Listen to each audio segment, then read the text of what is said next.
Hey everybody, it's GauntletX and welcome back to some more Magic Arena, and today I'll be playing another premiere draft of March of the Machine Aftermath. This is going to be a March of the Machine premiere draft, but now instead of just a Multiverse Legend and a normal rare and a battle and a double-faced card in each pack, there's also a card from the Aftermath subset of cards that is a 50 card set that is very focused on constructed formats like Commander and Standard. So you're going to have a lot of cards like Sarkhan, Soul of Flame here that would be pretty difficult, if not impossible, to get to work in the draft format. So really feels like a draft queue designed for those who like to build their collection during draft, and less for those who like to actually use every single card in the pack in the draft format, because I don't think we're taking Sarkhan here. Very narrow card that needs a lot of dragons. Do think I'll take Merciless Repurposing, incredible removal spell, pretty expensive at 6 mana, but being able to exile any creature and incubate 3 is phenomenal.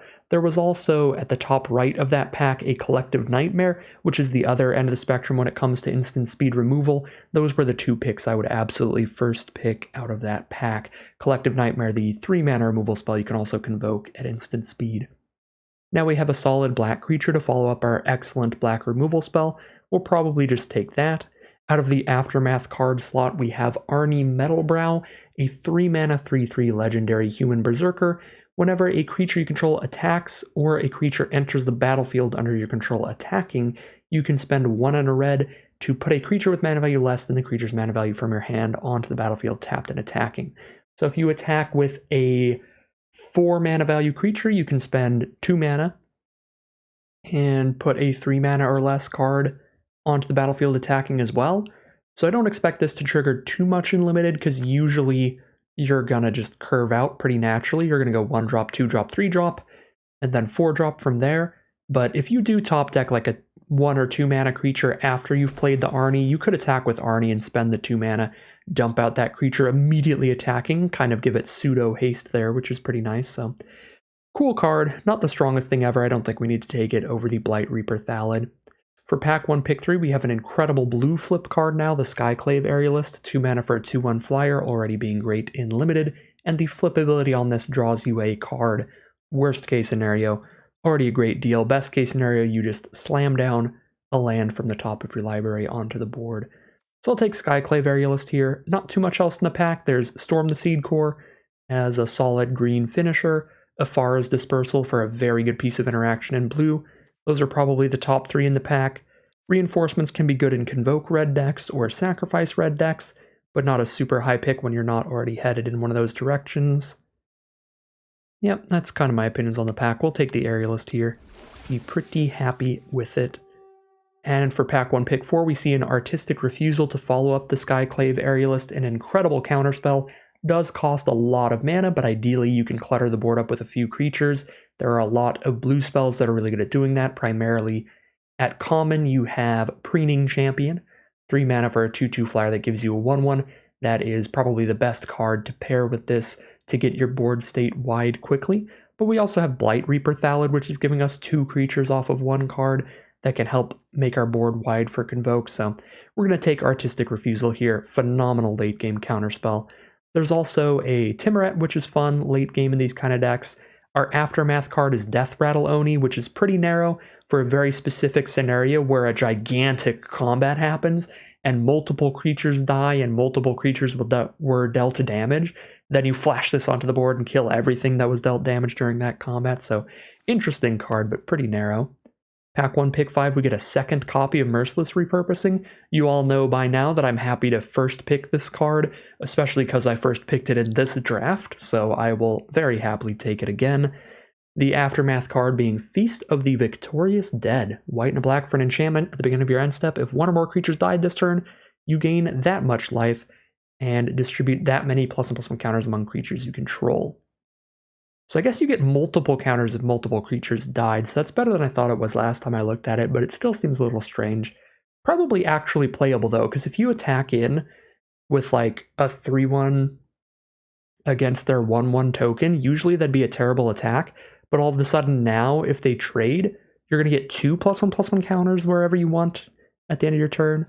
It's actually kind of interesting. That might be fun to try to play around with. Pack 1, Pick 6, there's an Afara's Dispersal still in this pack for incredibly efficient interaction. I will slam dunk that card. Astral Wingspan, also pretty solid, but nowhere near as mana efficient as Afara's Dispersal, even if it does have that Convoke cost, so I'll take the Dispersal here. Phenomenal, phenomenal card. Eyes of Gitaxias is still in this pack. Pack 1, Pick 7, excellent sign for us. The Aftermath card is a tutor for artifacts. Very, very narrow card. And there's another one, another Reckless Handling here. There are no blue or black cards in the pack, so the odds of me playing anything here are pretty low. We have double Merciless Repurposing and Blight Reaper Thallid in black. It's going to be really hard to get us to get off of black and pushed onto a different color. And just as hard for blue, we have Artistic Refusal, Eyes of Gitaxias, Dispersal, and Skyclave Aerialist. All 7 of our picks so far are premium cards in blue and black, so would take a lot to buck us off the trend, so I think I'd be fine to just rare draft this Reckless Handling. I think it's unlikely I play Connoisseur, but it's probably the most likely out of everything. I guess I will take the Connoisseur. We'll be diligent here and make all the best picks that we can. Interesting pack here. I like a lot of this stuff. Inga is solid value even if you don't get the draw 3 trigger, and ridiculous if you do. Halo Charge Scab is really good with several rares in the set. It will turn them from solid rares into just game-ending bomb rares. Cryptomancer is really good for giving something hexproof. Unseal the Necropolis is really nice late game, so I like all of these cards quite a bit. Actually pretty fierce competition here. I think I'll go for the Inga Rune Eyes. That seems fine to me. It's the uncommon, the card we can get less often, and all those other cards aren't really things I want a million copies of. I'd be happy to have just 1 copy of each, and since they're common, we can probably get them later. Not going to play any of these. I'm not going to main deck a Negate or a Corrupted Conviction. I guess Corrupted Conviction is slightly possible, but I pretty much always cut this card. I would rather just rare draft a Mirror Shield Hoplite here for the collection. If you're ever drafting for collection purposes, just hold down the Alt key or the Options key on Mac, and you'll see how many you own of everything. Oculus Whelp, not a card that I enjoy running too much. It's only good when you have a transformed permanent, and there it's only just worth the mana value. It doesn't even become great. So I'll just take a Great Sword there. Definitely take a Dreg Recycler. That is a perfectly playable 2-drop creature, and you need a good quantity of those, especially when you have powerful Convoke cards like Artistic Refusal. Take a Tenured Oilcaster. I would rather not end up playing that. Same with this Phyrexian Archivist and the second one. Now we'll see what we opened up in Pack 2, Pick 1. So Karn Legacy Reforged. Let's go ahead and read this Aftermath card now. 5 mana for an XX. Its power and toughness are each equal to the greatest mana value among artifacts you control. So a 5 mana 5/5 for any deck. At the beginning of your upkeep, you can add a colorless for each artifact you control. The mana can't be spent to cast non-artifact spells, and until end of turn you don't lose mana as steps and phases end. That actually seems solid. Which is a little sad because it's really not competing with a Chrome Host Seed Shark here. Like, this card is just far, far better because this card's absurd. Instead of just solid, we have to kind of take Chrome Host Seed Shark here, especially in a deck with 3 6-mana non-creature spells right now between Artistic Refusal and Double Repurposing. The Seed Shark's just going to be incredible. But Karn actually seems playable. A 5 mana 5/5 that gives you a little bit of mana every turn that you could dump into abilities at least, like a transform ability on Blight Reaper Thallid or a transform ability on your Incubator tokens. Seems pretty fun, and if you have a bunch of Incubator tokens on board, you're just getting more and more mana off of it. So Pack 2, Pick 2, we have 2 cards competing. We have a second copy of Skyclave Aerialist or a Pylon. I like Pylon a lot. It's just incredibly efficient removal. Convoke and destroy any target creature or planeswalker, and you surveil 2 as well. Just ridiculously good for only 4 mana, especially with that Convoke to play it for cheaper. Hirobi's pretty much unplayable. There's just too many things that can go wrong with this ability. Your opponent could all of a sudden just target a couple of your creatures with a combat trick of some kind, and then you're way behind. But yeah, I'm going to take Pylon over Aerialist. And this Aftermath card's really cool, but again, very, very hard to build around in draft. You have to cast a bunch of spells or play lands from exile for that rare to do things. This one gives all your legendaries Ward 2. We don't have a lot of legendaries, and we're blue-black. Probably take a Gloomfang Mauler here. I could take a Ricksmithies, try to splash that in, dump this out, see if I can cast 5 spells after a Ricksmithies. Start attacking with a 12-12. That could be fun, but just stick to blue-black here. Our blue-black deck looks real strong. I really don't think we need to dip into another color to have quality. We already have a Seed Shark, incredible late-game interaction to go with it. And solid stuff early on the curve with Aerialist, Thallid, Eyes of Gataxius. Yeah, I like this deck a lot, just sticking to blue-black for consistency. Now we've hit a Captive Weird, which is beautiful. 1 mana for a 1/3 defender, but then you can flip it for 3 mana to basically make it a 3/3 that draws you a card when it flips. You have to play the card by the end of the next turn that you flip it, but more often than not you can do so. Even if you flip this as early as possible, that would be on turn 3, where you could play any lands that you hit, or any cards that cost 4 mana or less if you draw your 4th land drop next turn. So Captive Weird is very, very nice. Not really anything competing, just a Tidal Terror. And no Aftermath card to show off out of this pack. Jolrael, Voice of Zhalfir is actually one of the stronger cards for draft. 4 mana for a 3/3 at the beginning of combat on your turn. You get one of your lands to become a XX bird, where X is the number of cards in your hand. And that bird has flying. Then if you can hit your opponent with that flyer, you do draw a card. So potential really nice card draw engine. Again, I think our deck is just really strong and just blue-black. I don't think we need to splash in a Jolrael, but she only requires 1 green mana, so she's not a difficult splash. We take her and get some Surveyors, it could happen.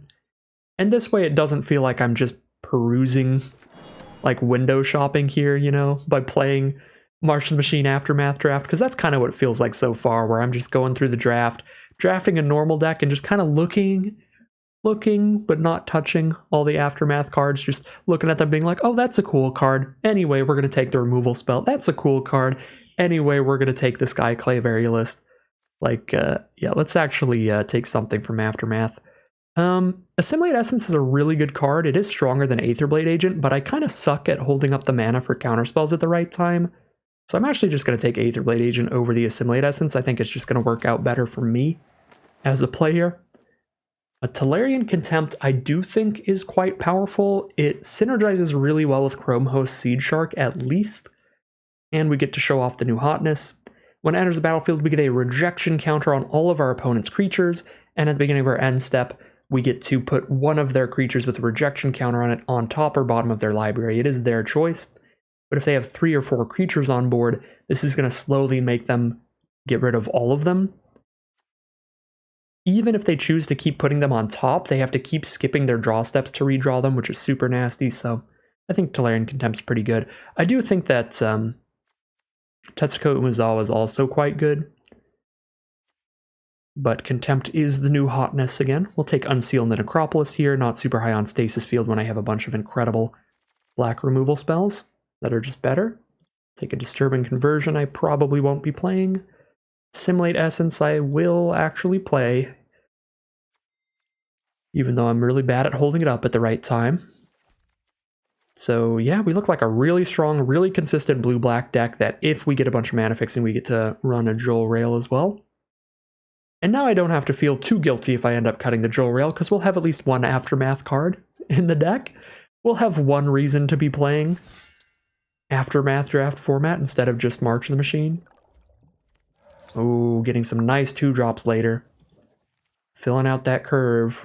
Loving the look of this deck.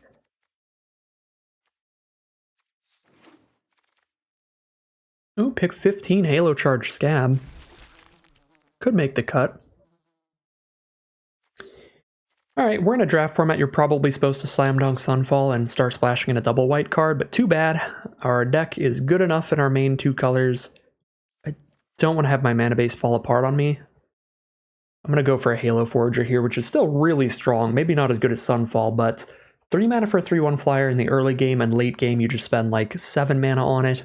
You get a 3/1 flyer and you recast a removal spell from either grave, which is nuts. Huge 2-for-1. Incredible card later on. I'm going to slam dunk a Halo Forager over the Sunfall. Double white is kind of hard splash, and we've taken 0 fixing so far. Again, it could be the right thing to do because it is like the strongest bomb in the whole set, exiling the entire board and giving you a gigantic creature. But I would rather just go for consistency today. I've been having a lot of mana issues in my recent drafts, and I want to mitigate that as much as possible. So pack 3, pick 2, we can take an Expedition Lookout, which is fine for the strategy. 2 mana, 2/3 is a decent defender early in the game. And naturally, as the game progresses, this will be able to attack later, but especially when you run a couple cards like Unseal the Necropolis and Halo Charge Scab, that'll mill both players a little bit. So, fan of the Lookout here. Not much on color. Just a Flitting Gorilla, Death Rattle Oni. Alright, pack 3, pick 3, take a Vanquish the Weak, an Etch Host Doombringer, Nezumi Freewheeler, and a Moment of Truth. I think I just want to Vanquish the Weak. I do have some excellent removal. I don't have a massive quantity right now. Pylon, double repurposing is pretty great, but that's it for hard removal. Then we have a bounce spell with Afar's Dispersal, some counter spells with Essence, a bounce spell with Contempt. Let's get another hard removal spell. Grab a Vanquish the Weak. Okay, or you just get a third Merciless repurposing. Don't mind if I do. Pick 5 now. Take a green-black duel, because I'm not going to play Corrupted Conviction or Consuming Aetherboard, and there's no other blue or black cards here. I guess I could rare draft an Invasion of Alara. But I should probably take this green duel so that I am starting to potentially get towards Droll Rail. If we get past a couple more green duels or Skittering Surveyor or something, we might get there.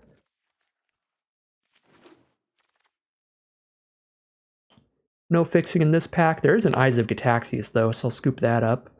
Solid value creature. Yeah, it's going to take a lot to get me to splash Droll Rail today. I want to have really consistent fixing. I would like to have like Jungle Hollow and a Skittering Surveyor and another green duel if I'm going to have Droll Rail make the cut, so feels unlikely, but I will. I'll do it if we get a pick 7 Surveyor, pick 8 green duel. But that's what it's going to take for me today, because we have such high power in just blue-black already anyway. And, again, I've been having some mana base issues lately. I think I'm just going to rare draft another Training Grounds. I guess I already have 1 copy for Historic Brawl, which is probably the only format this matters in for a while, but this is a really fun combo card from March the Machine Aftermath. And there's no playable blue or black. A Doombringer, I guess, is filler. But we don't have any battles, so it's just like a life drain 3/5, which is fine.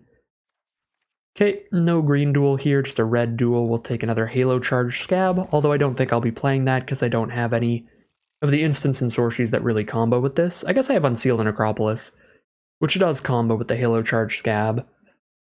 Sort of. Not as good as a lot of the rares, like C-Double and Unleash the Multiverse or whatever it's called. Breach the Multiverse, that's what it is. With C-Double, you have an instant that makes a copy of a creature, so you copy your Scab and then put your C-Double back on top. You can just make a Scab every single turn and then eventually make a Scab and something else every turn. You get to copy 2 things once there's 8 cards in grave, and you just completely win off of that. And Breach the Multiverse mills each player 10 cards and then puts the best creature from both graves onto your battlefield. You just choose your Halo Charge Scab, so you put Breach the Multiverse right back on top of your deck, so you know you're going to play it again next turn, and that will, worst case scenario, mill your opponent out in like 2 turns, because you're always going to keep 1 card on top of your library, because Halo Charge Scab will keep putting Breach the Multiverse on top after you've milled, whereas your opponent doesn't have that built-in mill protection. So those are the 2 rares that really pop off with Halo Charge Scab, but there's some more that are still good. But yeah, rest of this pack is self-explanatory. There's really nothing more to add to the deck, but that is fine because we have 30 playable cards, which means we already get to cut 7 things, make ourselves a perfect 23 non-land, 17 land deck. And I even have a Disturbing Conversion, which is potentially an option if I want to have as much mill in here as possible for Expedition Lookout. So, yeah, we kind of have 48 cards. We get 8 different cards to cut here as we build the deck. I'm not going to play Oilcaster or Squadron. yeah, let's take a look at this deck and figure out what we're going to cut. Alright, so Captive Weird is incredible. Expedition Lookout solid for the archetype. Aerialist is great. Agent is solid. Valid is great. The Recyclers seem like our most filler of the 2-mana creatures, and we don't really need 8 in this archetype. So we'll cut at least a few Recyclers, at least a couple of these. I don't know if I'm going to cut all 4, but they're definitely on the chopping block for part of the 8 cards that we can cut out of this deck. Assimilate Essence is a great card for this kind of archetype, but I'm pretty bad at playing counterspells, so we might cut it because I don't know if I can use it to its best ability. We do have a Disturbing Conversion here, which is our most filler removal spell. We should probably drop that. When we have Triple Repurposing, Refusal, Contempt, Pile-On, Vanquish the Weak. At 3 mana we have Seed Shark, which is phenomenal. Flitting Gorilla is pretty filler, and then Halo Forager, which is phenomenal. Dispersal's incredible, Eyes of Gitaxias are incredible, Unsealed Necropolis is solid, being able to recur a Chrome Host Seed Shark. Ideally, maybe 1 Halo Charge Scab. If I keep Unsealin', I need to keep at least 1 Scab, and if I keep Scabbin', I should keep the 1 Unsealin', but we might cut all 3 of these together as a just package of cards to cut. At 4 mana, Inga Runize is solid, Pile-On is solid, Tolarian Contempt is solid at 5, and from then on, Artistic Refusal, Triple Repurposing are great, and the Land Cyclers are flexible. Means I kind of want to keep them, but they could be the next things on the cutting block, because I think everything from here downwards is kind of just not on the menu for stuff to cut. I think those are all definitely staying in. So these are the most probable cuts, these are the potential cuts. I'm going to cut 1 Halo Charge Scab no matter what. I only need the 1 to go with Unsealed Necropolis unless my opponent ends up exiling 1, which I'm not really going to play around that case scenario. So we'll automatically cut 1 Scab before I do anything else. Then we need to cut 7 more cards. So we have this pile of... Let me move this all to the right of the lands here. This pile of 4, 5, 6, 7, 8, 9, 10, 11, 12. This pile of 12 cards. We can put 5 of them back into the deck, so we could kind of treat it that way. Look at what the deck is missing, and put the 5 cards that help the deck out the most based on what's missing out of the deck.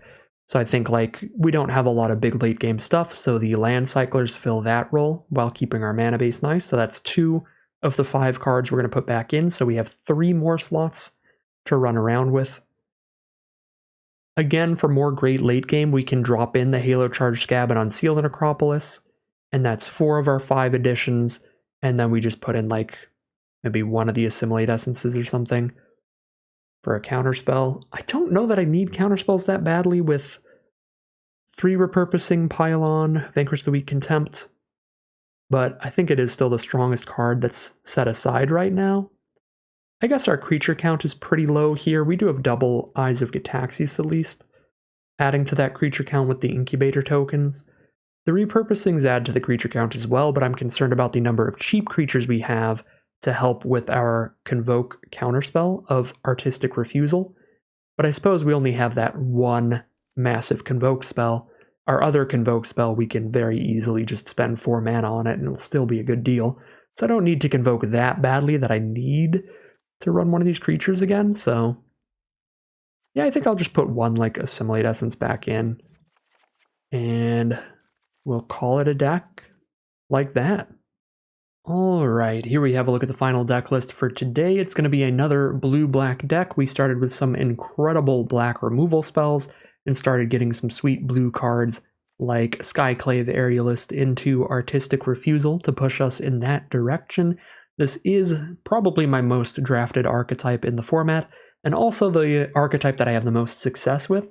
I think both of these colors are just really powerful and really deep, and when we start off a draft with some incredible black and blue spells like that, we're probably going to stay in that direction. So really solid looking deck here. Decent curve of 1 and 2 drop creatures with a lot of 2-for-1 value plays like Captive Weird, drawing us a card when it flips, double Eyes of Gitaxias, drawing us a card when they hit the board, and Halo Forager, letting us 2-for-1 recast a spell from grave later.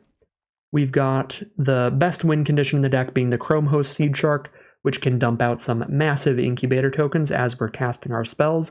But other than that, we can grind out a long game with a ton of value. We have all those 2-for-1 draw spells like I was saying. We have 2-for-1 removal spells like Merciless Repurposing that both exile a threat and give us a 3/3. We have 2-for-1 counter spells that counterspell and let us draw 2, discard 1. So just get ahead with a bunch of 2-for-1s, close out the game with some big common beef or some Chrome Host Seed Shark. That is the general game plan. Just always have the interaction that we need from the amount of card draw and surveil and value in general that we have going on in the deck. So seems like a pretty powerful deck in a pretty powerful archetype.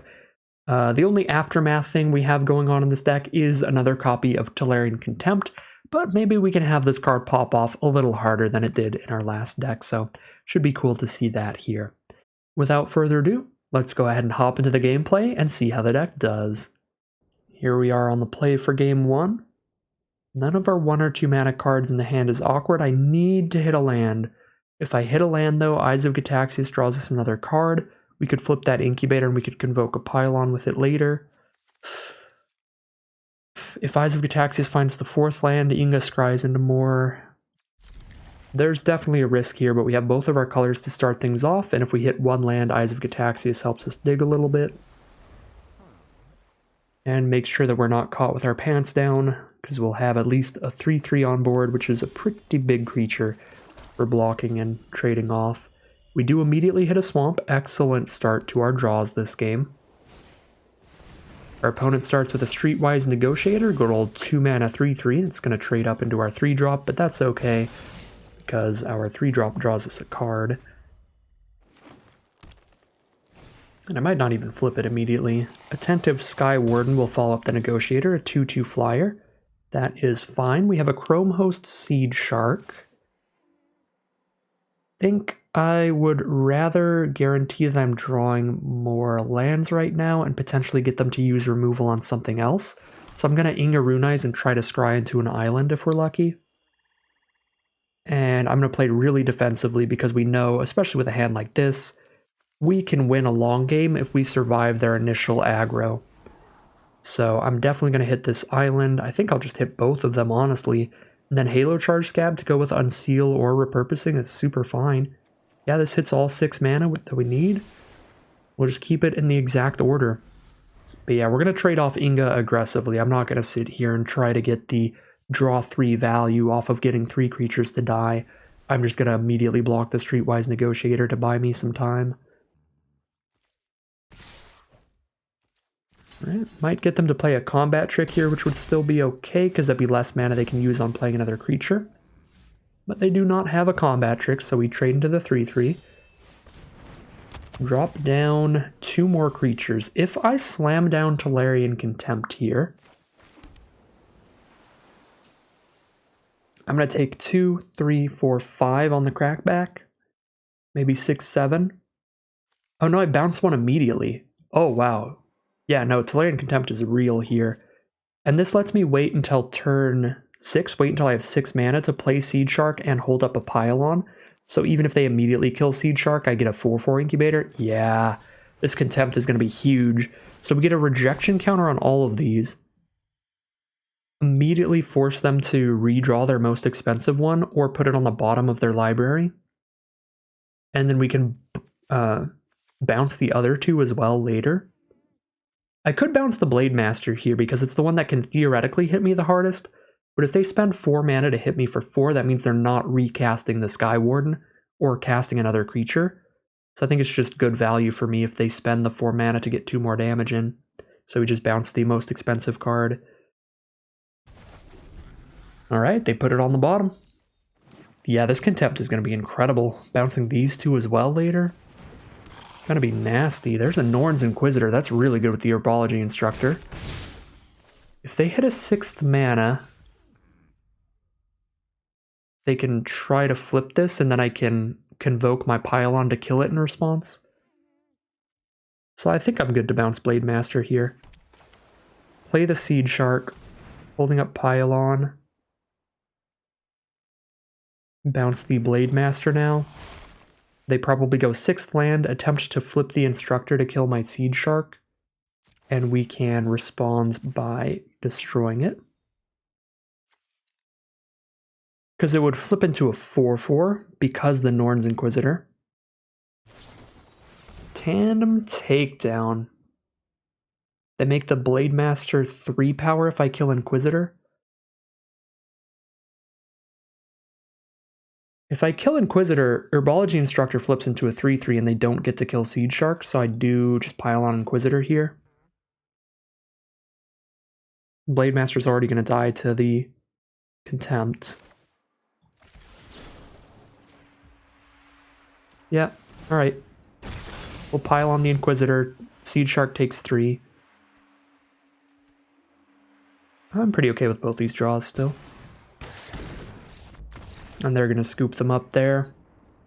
Because they're going to be left with 1 creature and 1 incubator on board. They could flip the creature as a 3/3 and then Seed Shark remains and they hit me for 3. Or they flip this as a 2/2 and hit me for 3 with those two. Either way, I now have a 4/4 and a 3/3 coming up. I can then Contempt the Instructor at the end of my next turn. And I still have a repurposing, unseal, yeah. That was pretty nuts stuff. Incredible work done from Tolarian Contempt there. We're going to start things off 1-0. Here we are for game 2 with a mono black hand that looks like a mulligan to me. Got a Mauler for land cycling, but it's swamp cycling, so that's just a 4 swamp start. Yeah. Alright, this looks better. I think I'll ditch land 4. We're on the draw here. We have a lot of draw steps before I need to draw 2 more lands.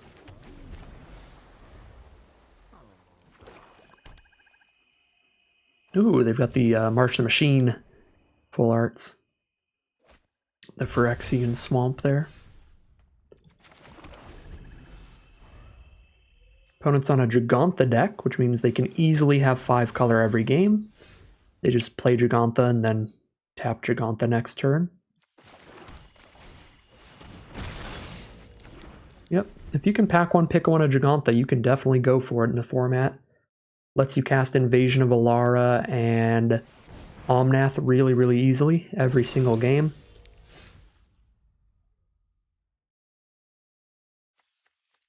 Yep, they've got all colors but white right now.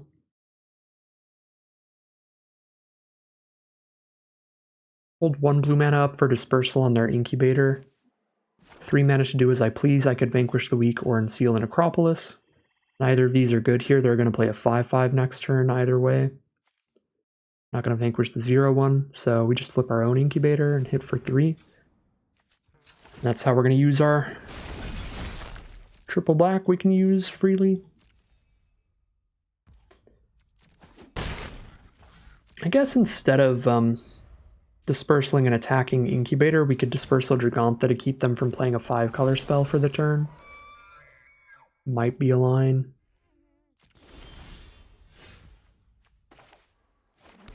Yeah, and then I can Surveil too to try to hit a counterspell for Gigantha. Or not a counterspell, a removal spell. Here.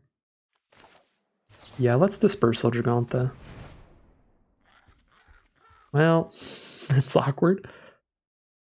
Obviously can't do that to Gigantha. I could do it to whatever they try to cast off of Gigantha. That's probably okay. Right, they spend the turn recasting Gigantha, then next turn they tap it to play Invasion of Alara or something, and I counter that. And all their mana is going to be spent recasting Gigantha, so we don't have to worry about a 5/5. We just poke for 3.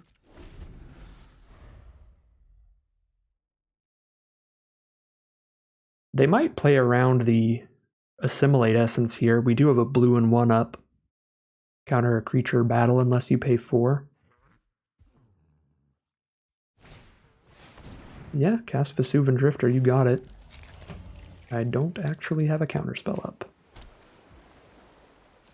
That is an excellent Vanquish the Weak target now.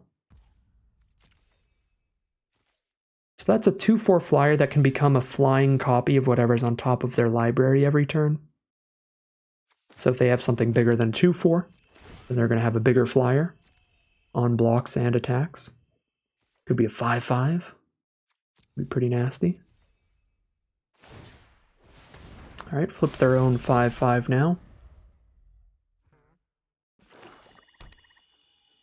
Still do not have a natural white source here. They're going to play an Azumi Informant. I've got an Unseal in my hand. I think I ditched the Gloomfang Mauler because of that.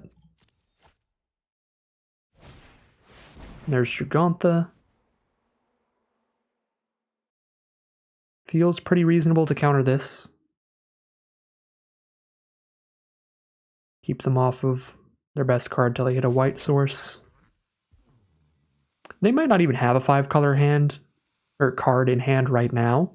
They definitely have one in their deck though with a mana base like this. An Omnath or an Invasion of Alara. Yeah, I think I'm gonna go for this. The alternate line is Vanquish the Weak, Unseal the Necropolis.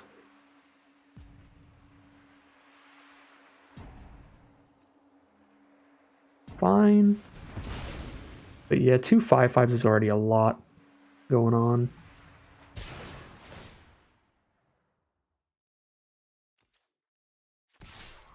Oh no, 2 poison counters. No attacks with the 5/5. Played safe there. Could mill their Finn, but I'm kind of okay with them drawing into that. Hold up Vanquish the Weak. Play Eyes of Gitaxias for now, and then we Vanquish the Weak or Unseal here. Okay, well I can afford both of those and still play Captive Weird this turn.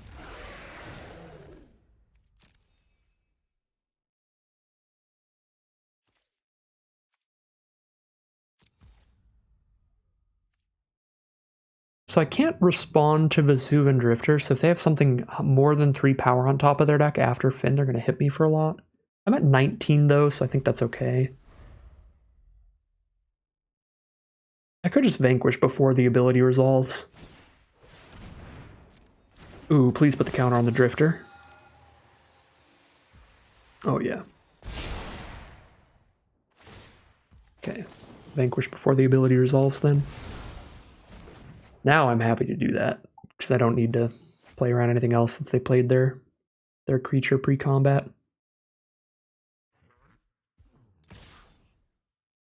They do send in the 5/5 this time, down to 14.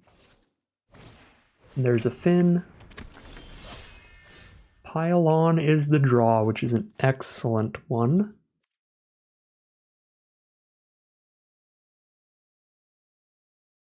Put an Artistic Refusal on top of my deck and still have 2 mana up to flip this 3/3. And the mana up to Convoke a Pylon. Need be. Anything great to Unseal? I pick up a Gloomfang Mauler. That is the only creature right now.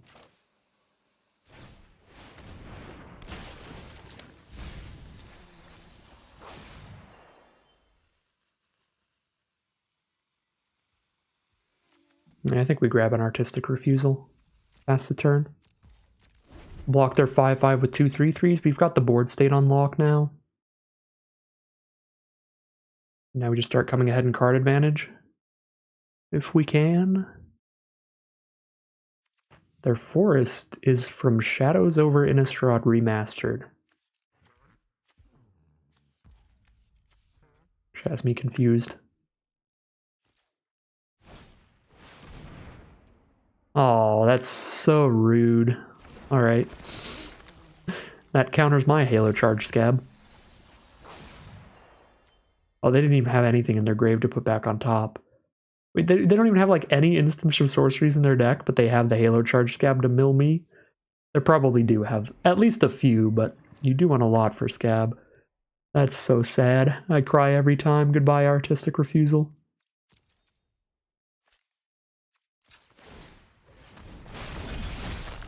Oh, hello there. That's a draw and a half. Just play that out, hold up my Pylon. Have an Unseal if they kill it, as long as they don't exile it. Hey, Yargle. They have no reach creatures, so I can even just start hitting them with the Seed Shark and still have a million blockers up. We've got an Assimilate Essence, probably too late for that to counter anything. Black, blue, red, green, white. I guess if they draw planes and then try to cast an Omnath or Invasion of Alara. If they spend 5 mana on it, I can counter a 5 mana spell with Essence. Cannot counter a Skittering Surveyor. That is probably getting them a Plains. I could make them spend all their mana and then have no more mana up for the turn. Invasion of Dominaria. Gain 4 life, draw a card.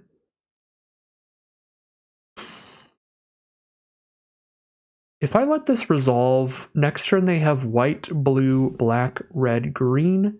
1, 2, 3. If they draw any basic land, they can just pay for Invasion of Alara or Omnath to resolve through this anyway, so I might as well just use this when I can actually counter something.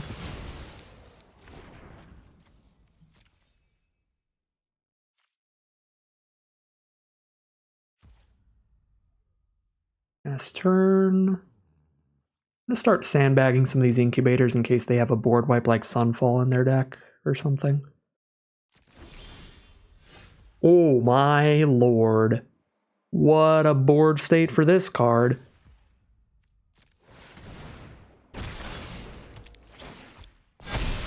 Oh my god. Tolarian Contempt is a Magic the Gathering card. Let's just kill the token right now.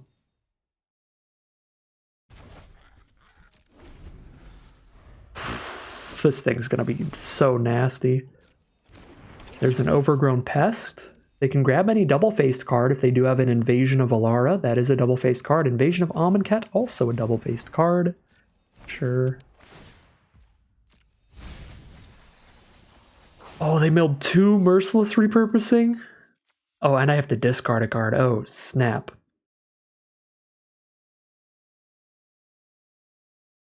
Wow, yeah, Invasion of Amonkhet actually busted here. Usually don't want to have to discard on Seal, but I guess I'm getting milled enough that it's not going to be great unless I can pick up Scab with it to make sure I don't mill out anyway. Alright. Bye, Unseal. Gotta have that interaction. They're currently milling out first, but Contempt is going to make sure they don't mill out. So we do need to kill them before they mill us if they have more Invasion of Amonkhet, Halo Charge Scab style mill each player cards.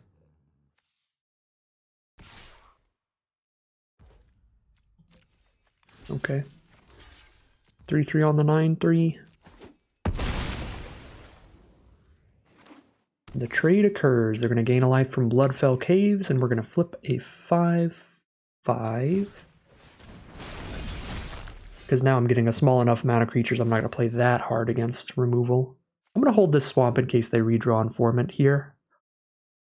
Or if they play an Invasion of Amonkhet or something like that. 11 cards. I think this is enough cards to still at least draw 1 from Captive Weird. Alright, well, we'll play that island. They're down to 10. Oh, I can target 0. But I am milling out first. Because I drew a card from Conjurer. But that's interesting. I can target 0 creatures if I want.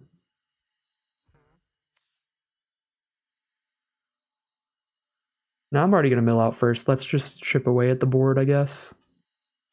Get a Fin out of here.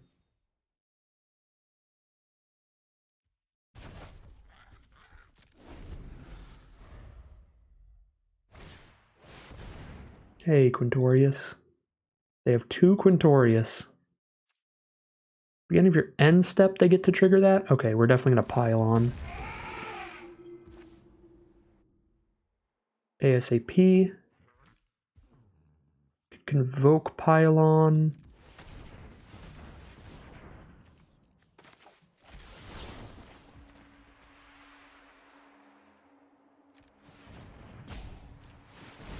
Said I still have the mana up to flip the 4/4 incubator. They're just going to scoop it up. Taking a little while to get all my Convoke plays and nonsense right. Alright, so yeah, do that and then flip a 4/4 in the end step, and we're getting to a board state where we can start attacking in. especially again with Contempt clearing out one of these every turn.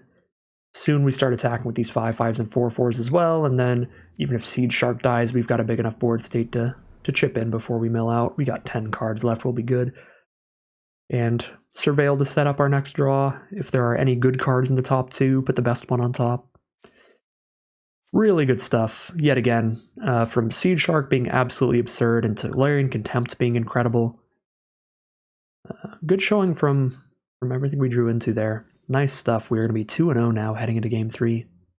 Here we are for Game 3, starting with a mono-black hand. This time at least we have a Pylon for somewhat early removal that also surveils to try to hit a blue source. We're also on the draw step to try to hit the land sooner. It's not a good hand, but I think this one's actually kind of keepable for that early Pylon. We can at least Swamp Cycle Mauler and know we have 4 mana for that.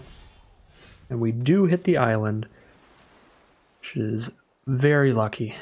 Now I don't have to cycle the Mauler. Maybe still should during their end step here, because I've got a 6 mana, 2 different 6 mana cards that are really strong.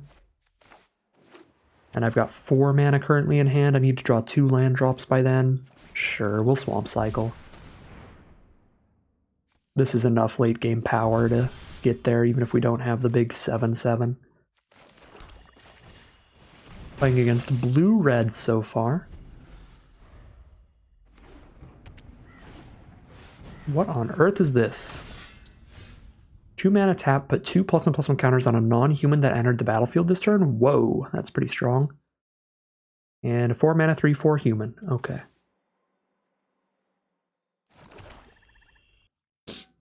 Probably Vanquish the Protocol Knight. Assimilate Essence if they play a better creature.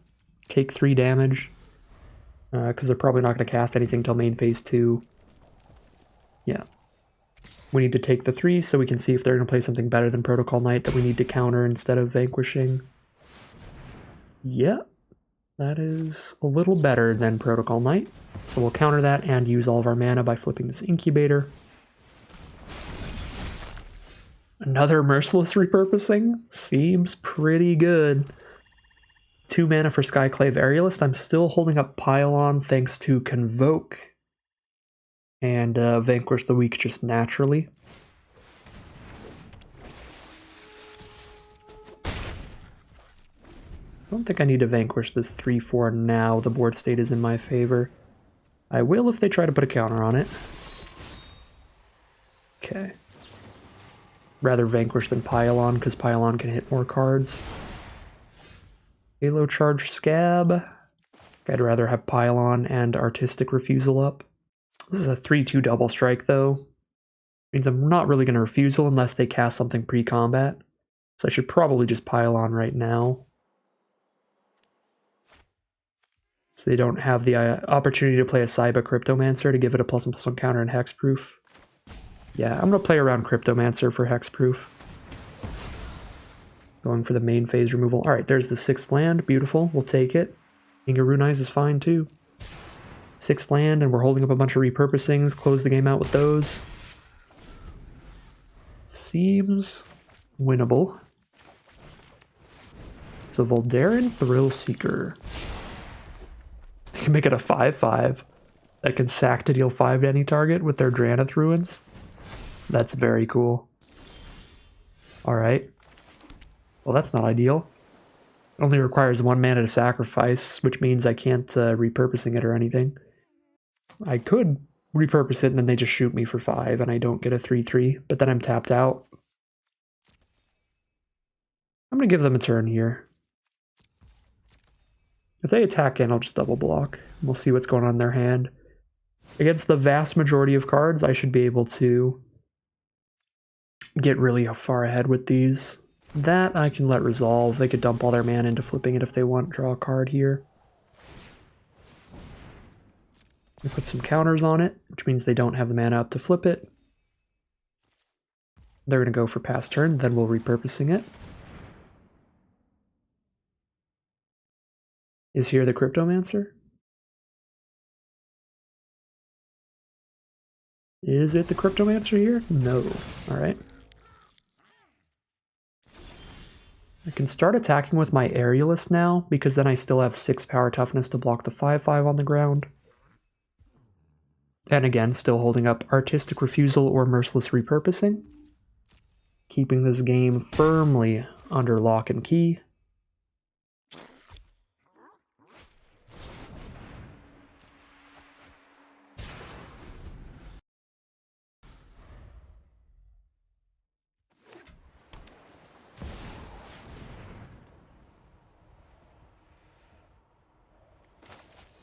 That doesn't seem like something I want to let resolve.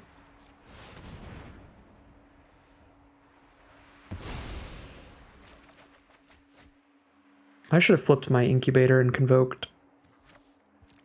Could have just barely afforded that, and the 3/3's not blocking the 5/5 anyway.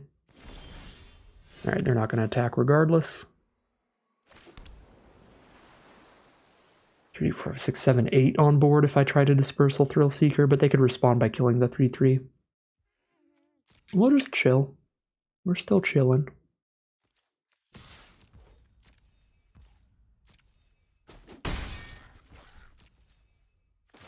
Bunch of instants up. Captive Weird, sure. They can draw a card off of that and make it a 5/5 with Drannith Ruins. I like this Drannith Ruins. That seems like a pretty solid Aftermath card. In this format, there's just so many non-humans. Invasion of Regatha hit me for 4 and my Aerialist for 1. Actually pretty nasty. Yeah, it's pretty good here. Could bounce my own Aerialist, but I don't think I want to.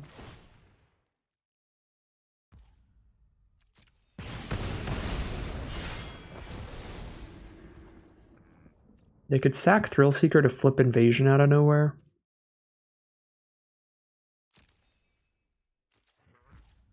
Okay.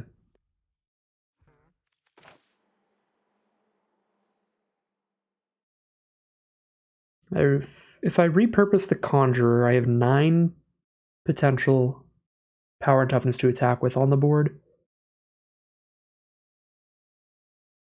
But then if I try to Dispersal the Thrillseeker, they'll flip the Invasion and they'll still have a blocker up. If I try to bounce the Thrillseeker right now, they immediately flip Invasion of Regatha. Then I'm repurposing that instead. Because my 3/3s can already trade into their 3/3s. Yeah, this seems fine. They flip that, that gives me a really clear repurposing target. And my 3/3s get to attack in then.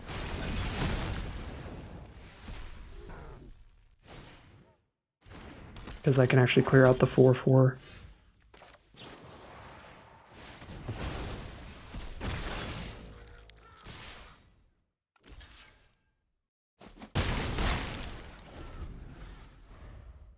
And this just deals with the whole board. We still have 3 leftover cards. You can go second from the top, Phyrexian token. Hello, Seed Shark. There's got to be something that deals damage, some instant or sorcery. No instant or sorcery that deals damage in their grave? I know there's not in mine. Alright, Halo Forger's not going to kill them, so I guess I just hit for 3, and then I have 5 mana up. Go for Scab into Artistic Refusal, I guess.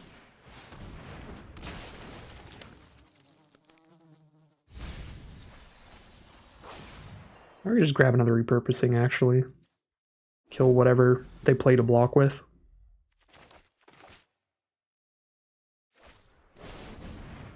Draw 2 off a Meeting of Minds. They play an Invasion of Kaladesh to get a 1/1 flyer. They have a Stasis Field to deal with the Scab, but they're down to a single 1/1, which means super overkill, merciless repurposing the 1/1 Thopter to hit for lethal. And that is going to be game. We are now 3-0 heading into game number 4. Here we are for game 4. We're drawing a lot of mono black opening hands. I think I'm going to take the mulligan on this one. We're on the play instead of on the draw, so we have less time, and none of our spells in hand do any card draw or surveilling or scrying or anything. Alright, we will definitely keep this one. Captive Weird into Thalid into Eyes of Gataxius, ditch the Aetherblade agent.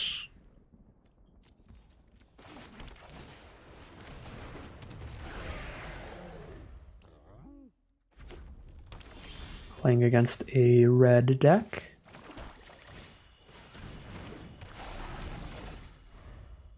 Got our Spore Warden class all ready for Tiny Tina's Wonderlands. Furnace Gremlin. Right. So it could be Rakdos Sacrifice, or they could just have Gremlin in any red deck. Do get to attack in with the Blight Reaper Thalid. I'm going to go for Eyes of Gataxius here and try to hit something good to do next turn. I guess I could just dump all my mana into my creatures, and that's decent stuff to do. But let's draw the card. Another land. Fair enough. It is our second black source, which is helpful when we hit our Merciless Repurposings. They're red-white with this Furnace Gremlin. They have the mana to buff it once. So I can attack in with 3/3s, and they will not be able to trade. So what do I want to flip first? I kind of want to have more stuff to be able to cast soon. I guess the most mana efficient way to do things would be to flip this 3/3 and attack with it and play the Expedition Lookout. But the Expedition Lookout isn't going to affect this game for quite some time, so I think I would rather flip one of these.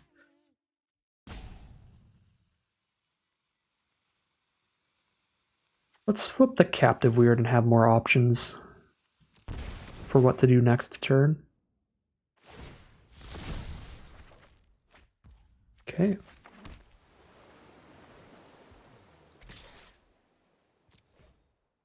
Send in the completed Conjurer. Ooh, combat trick here. Aerial boost, win the fight. Alright. You didn't need to dump the man into the fire breathing, but I respect the message that was sent there. Get the extra damage in.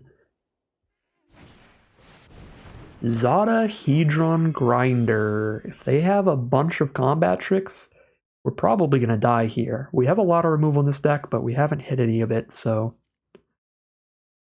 no way to deal with Zada right now.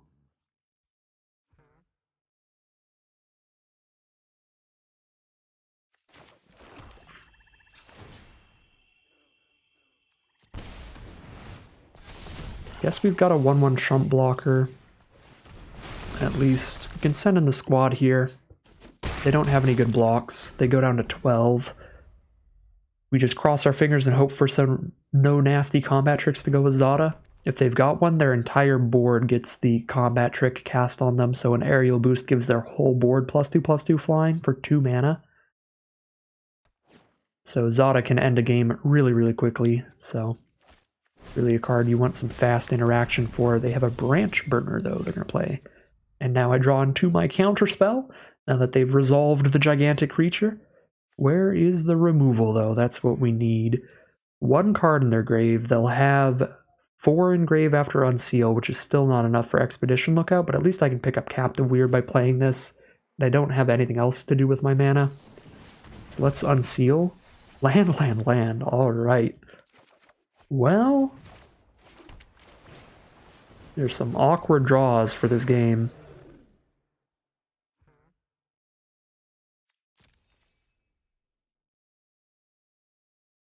Can't really break through the Branch Burner. We're probably just going to die to some kind of combat trick here.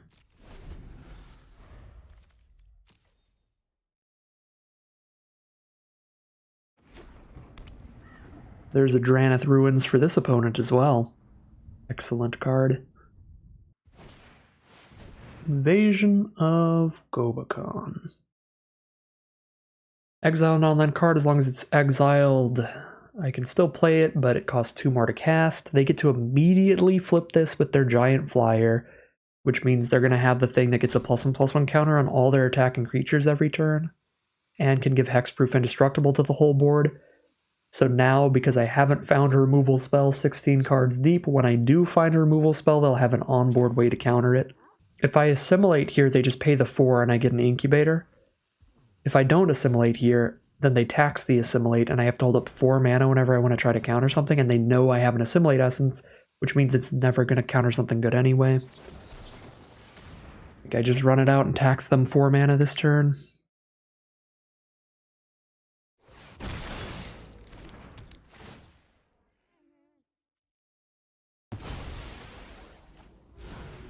And here comes the free flip. I guess it leaves them with only 2 blockers up at least, which is something worth noting. But this branch burner is going to kill us in 3 attacks because it's going to hit us for 5, then for 6, then for 7, which is dead in 3 swings. Tidal Terror is the draw. I don't have the mana to play Tidal Terror and flip my Incubator. I don't have the mana to play Tidal Terror and do anything else. But if I play it, it's 5 unblockable damage. They don't have good blocks for my 3/3s right now. So if I send in 2 3/3s and a 1/1, they could trade into a 3/3, kill a 1/1, take 3, go to 9 life. They die to 2 swings from Tidal Terror. If I flip Captive Weird, they block 2 3/3s. They take a lot of damage if I don't play Tidal Terror this turn. I think I'm going to go the Captive Weird flip for more immediate damage this turn. Still takes 3 hits to die at 14 life. 5 plus 6 is 11. And the 3rd swing is super overkill, but that's okay. If they draw into a combat trick for Zada, we're going to die on the spot. If they don't, like, chump with Zada, because Aerial Boost is just going to kill us.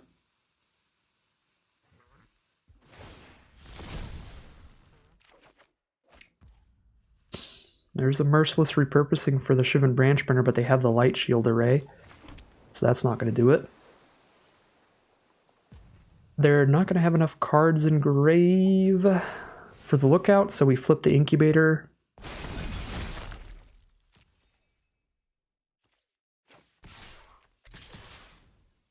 At 14 life here, I probably hold back the 1/1 and that's it.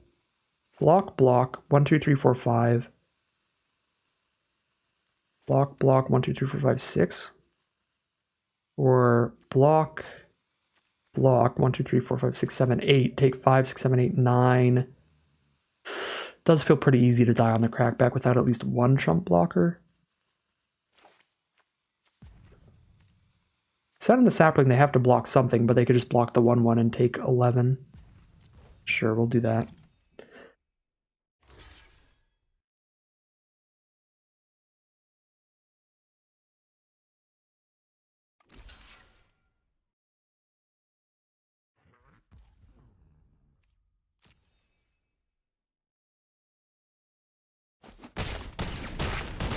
They're down to 6.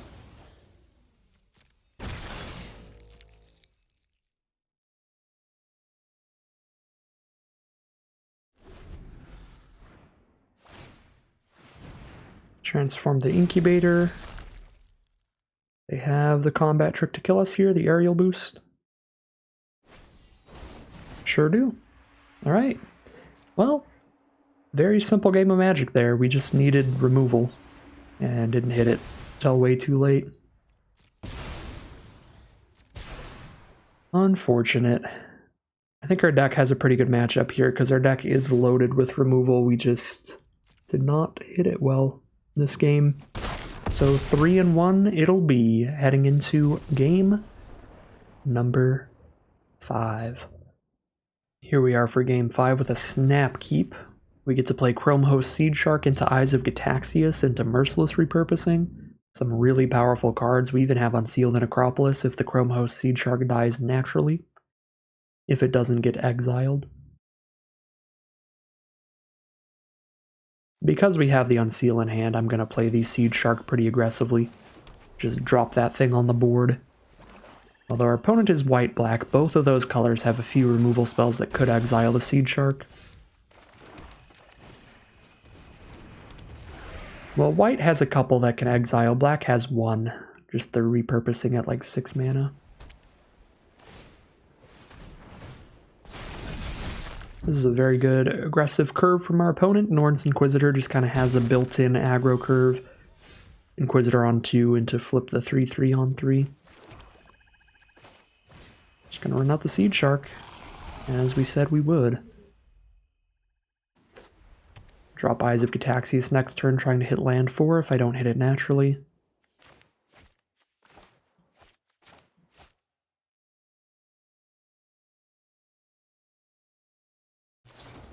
Final Flourish. Sack the Inquisitor to kill the Seed Shark. Sure, we can still unseal it later. They're going to cycle an Alabaster Host Intercessor to hit land number 5. Send in their 3/3. It might be better to flip the Weird to try to draw land than play Eyes, but if I know I hit the land,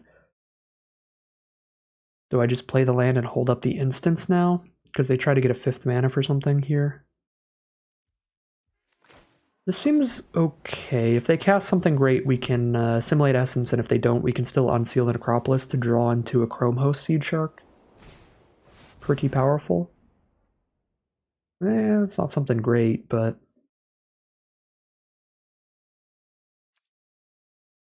I actually think I don't counter that, because I'm going to play a 2/4 flyer against the 2/2 flyer.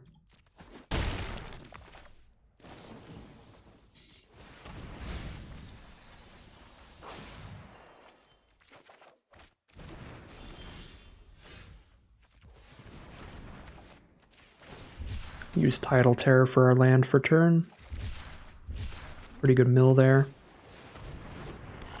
Land Cyclers are very nice with the Reanimate spell. Or the Graveyard Recursion spell, the Unseal the Necropolis. Because then you can draw land out of your grave if you need it. Alright, no more removal in their hand here, so Seed Shark's going to stick around. Taking a lot of damage, but we can certainly recover with a Seed Shark on board if they miss just a draw step or two. So, Dreg Recycler is going to be a big deal at 7 life. I'm probably not going to have the life to flip a Captive Weird. So we're going to block Skywarden. They're going to be attacking with 3 3/3s and a 4/4. I don't know if I have the mana to hold up Repurposing right now. So I think I need to play more blockers, so we play like Valid. If I play Eyes of Gataxias, I get 2 3/3 Incubators here. Still holding up Assimilate Essence. Eyes of Gataxias might be our best line here.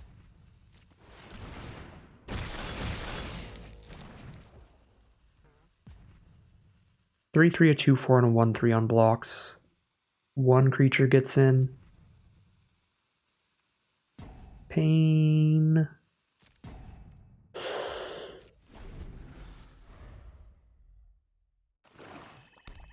Land off the top, that's helpful.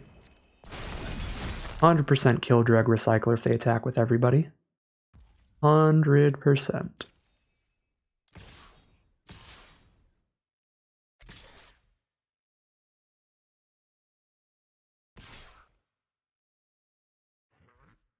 Okay, attack with everybody, let's kill this Recycler. It's actually better to... I should have done this last turn, I should have killed a 3/3. Because now I can't.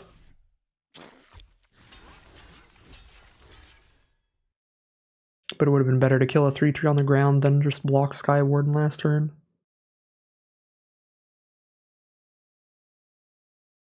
Go to 3 life. We have the refusal for any life drain they draw into.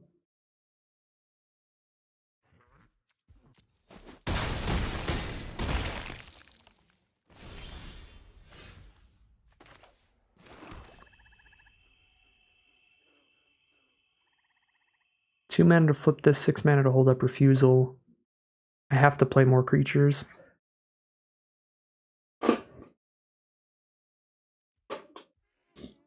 I don't have the mana to play repurposing and flip a creature, so if I go for repurposing, I'm dead on the turn. I go Thallid Aerialist. 3 mana up, I have Assimilate Essence up and a 3/3 up. Sure.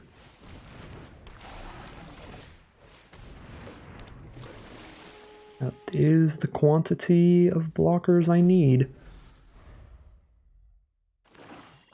Another land for them. Excellent for us.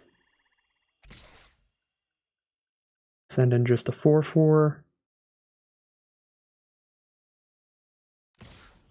Send in everybody.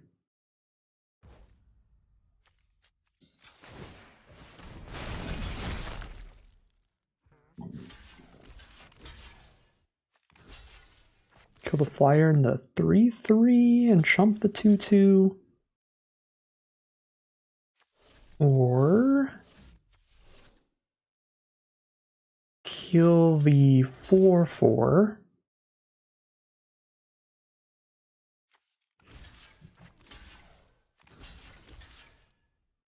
That's all I kill? I think it's better to kill two things. Kill the flyer and the 3/3. Chump the 2/2. We want to kill a quantity of creatures. I could have played out my blocks a lot better this game. Killing that flyer earlier, or not the flyer, but a 3/3 earlier would have been so much better than just being in the chump zone. Okay, we have to hold up refusal from now on. I guess I'm going to have to just repurposing this dork. So they get one turn to cast whatever they want. Hopefully it's not good enough. Tiller of Flesh is pretty dang good. There's a Tellurian Contempt to slow it down.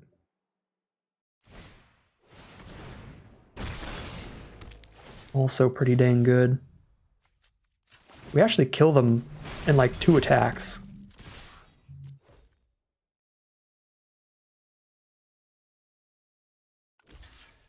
Yes, they even just trump block there.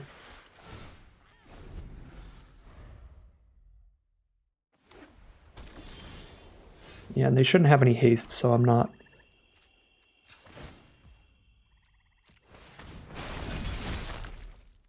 $11, $12, $13, $14, $15, $16. I don't kill them in one attack by flipping the other one, so I am going to hold up Artistic Refusal. I'm going to say I'm not massively worried about holding up Refusal because you're not going to have haste. But they could have like the battle that deals 3 damage to any target. Alright, so we still get there in the end. Still played decently enough and drew really well. Our opponent hit some pretty bad mana flood a couple turns there. That was not good for them. I think finding an earlier double block on a 3/3 rather than just stopping flyer damage would have put us in a better position earlier to turn the game around faster, clear out the board state better, so should have kept that in mind there.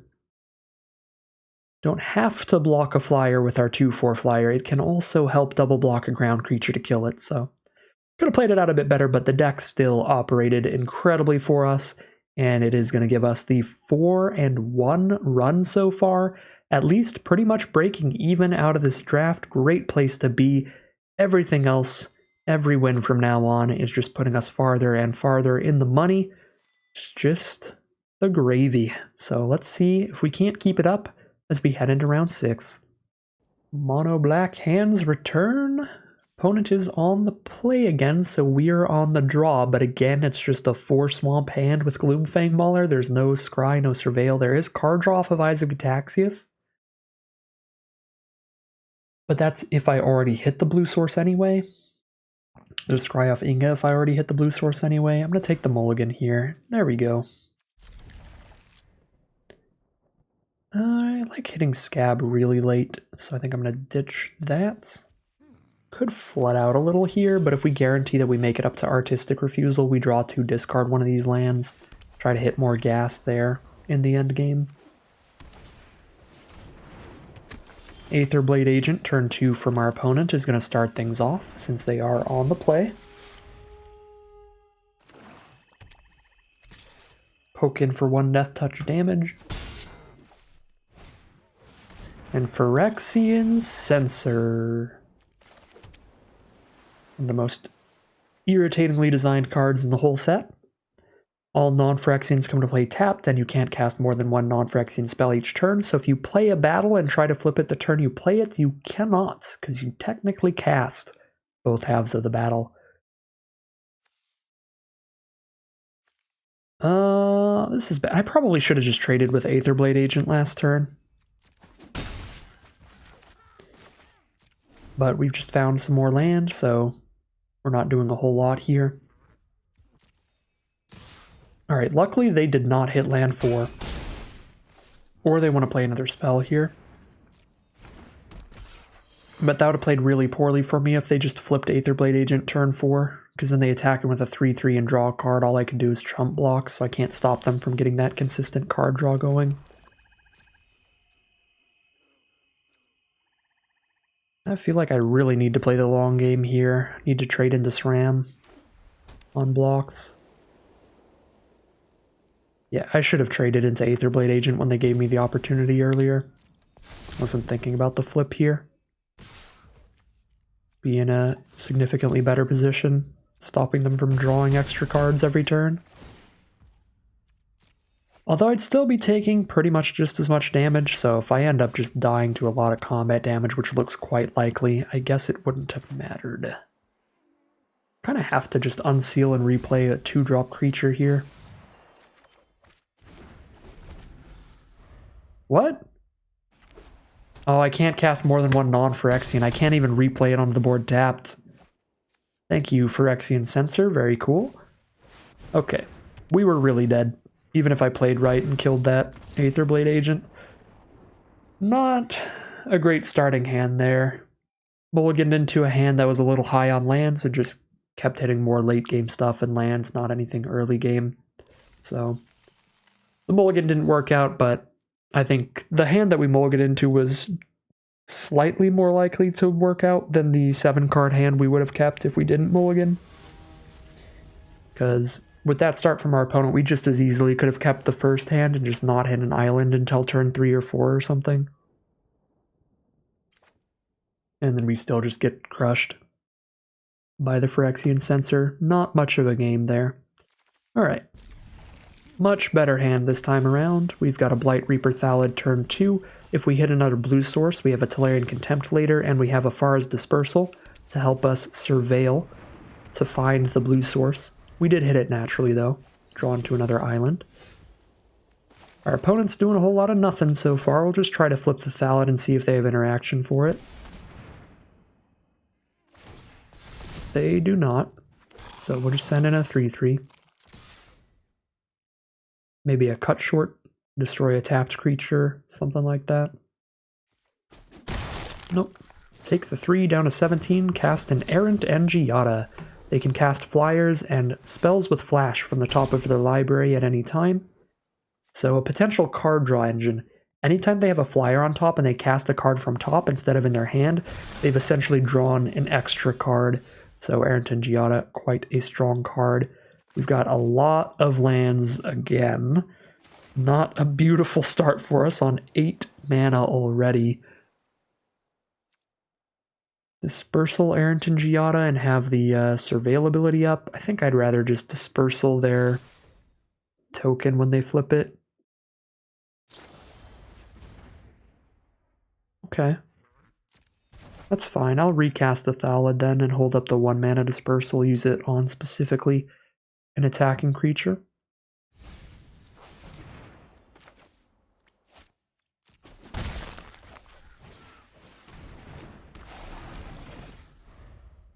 Suppose if they don't flip the token and attack with it, then we will just be dispersing Giada, because I really want the Surveil to get rid of any extra lands we might draw into. They do flip the token. Cast an Invasion of Belladon. Oh, they're trying to hit it for 5 immediately? This is going to be a great dispersal. Those are 2 non-lands. They're not great, though. I feel like I'm just going to cast Tolarian Contempt next turn. We can keep these for later. Yeah, they both draw us a card. Those are fine draws.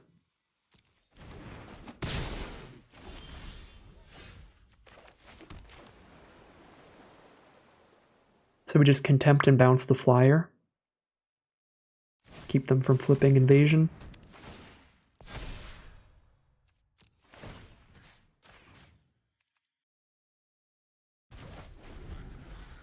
Oh, they put it on the bottom, so Tolarian Contempt just straight up removal spelled the flyer. Feels pretty good to me. I'll keep this invasion nice and juicy. Keep it at 3 defense there, lose a Sapperling to do so. Not going to trade my Blight Reaper Thallid in, though, because the Contempt is going to naturally kill this Knight token. Dump all my mana into a Captive Weird. It's probably better to spend all 6 on Aerialist than 4 on Captive Weird. And then, yeah, next turn I can spend 4 on Captive Weird and 3 on Thallid. Most mana efficient way to do things.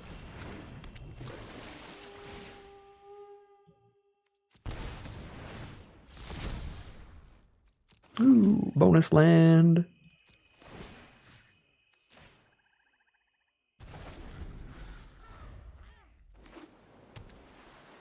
Alright, Tolarian Contempt, that 2-for-1 removal spell. Let's go. If they have some targeted removal here, things are going to start getting wild, though. Get a bunch of Incubators as their targeting permanents. Nothing for now. I like Merciless Repurposing as a draw. Do I want to target Tiller of Flesh here? Plays pretty bad if they have Cyber Cryptomancer to give it hexproof. What else could they have here? Artistic Refusal or something? Probably wait till our end step and see if they want to do anything. That is super suspicious, though. But I would like to kill Tiller of Flesh before anything happens. Okay, it doesn't seem like they have anything, because I just skipped through my turn and they didn't think for a second. They weren't like, hold up. Might respond with something. They were just like, alright, you're good.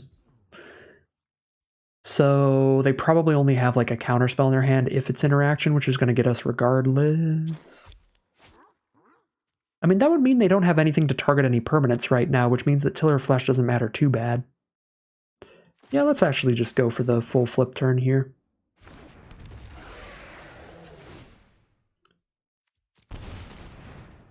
So if we can just skip right through combat and they don't even bat an eye, then I'm going to assume there's like no target removal. Well, if they have the Cyber Cryptomancer, they are definitely holding it up next turn for the repurposing.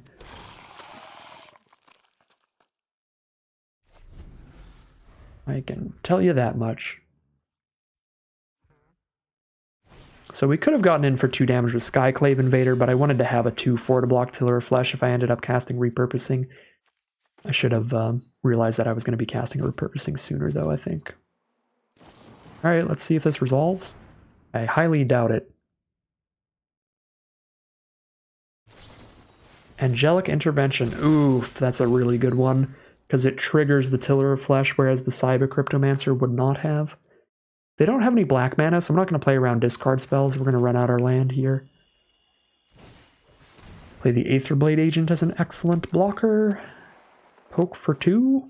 We've got pretty good blocks. Cut short. Wow, alright. That was the interaction. That's why it never stopped for them. Yeah, Tiller of Flesh is taking names now.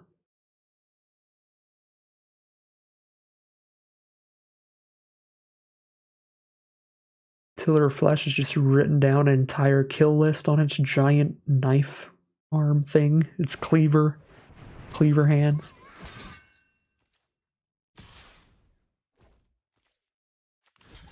Okay. I will kill a Cavalier. I'll trade a Thallid into a Cavalier. Unless their last card in hand is another piece of interaction.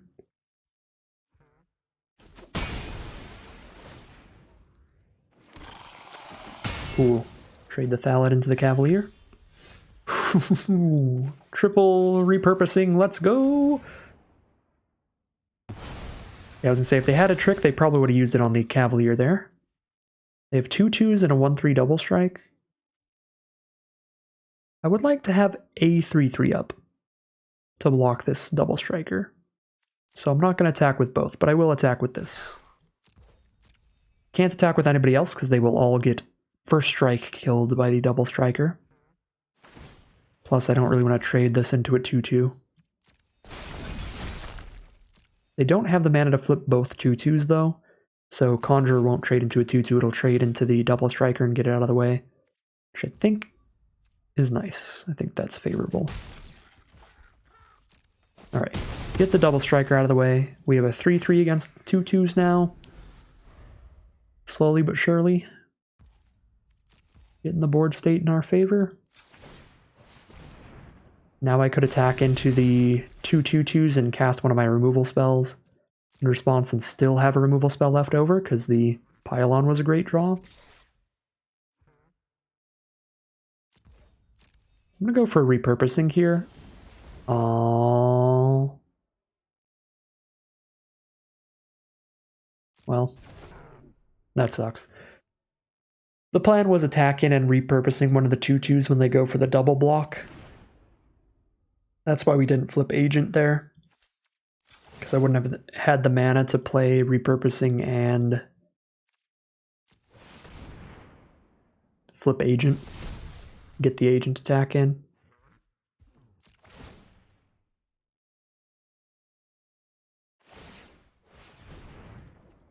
Because I wanted to be able to repurposing and flip my repurpose token. Flying Vigilance, you have hexproof. When it's dealt damage, you gain that much life. Okay, so we kill that. Pile onto that thing and set up our draws. Surveil 2. Get out of here, lands. Skedaddle. Halo Charged Scab. Pretty nice draw. Pretty nice draw.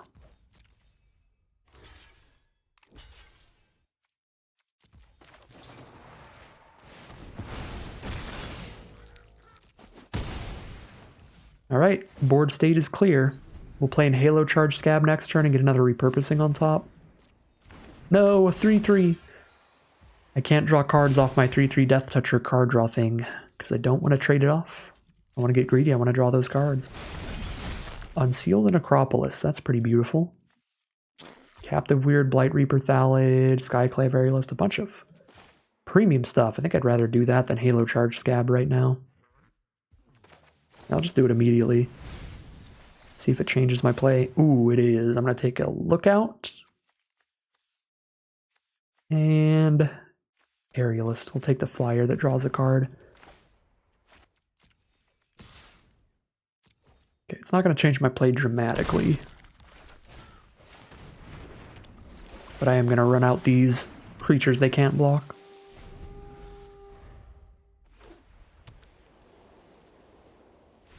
They are going to scoop it up. We just came very far ahead with that card advantage stuff late game. Get the board state widely in our favor. And that is going to be 5-2 now in the money. Getting some bonus drims out of the event. Seeing if we can't get some more as we head into round number 8. Here we go for round 8. Keepable hand, but a slower one.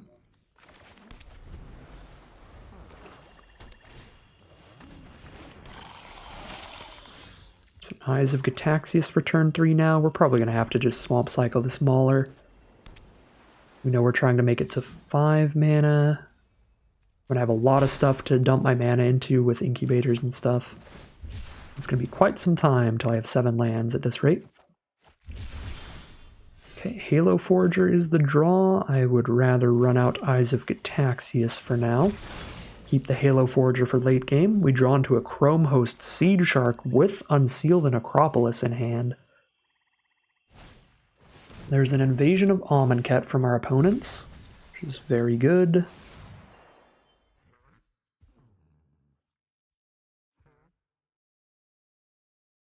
Could have Halo Forger the Unseal, I guess. That is by far our latest gameplay. I think I'm just going to drop out an Inga next turn.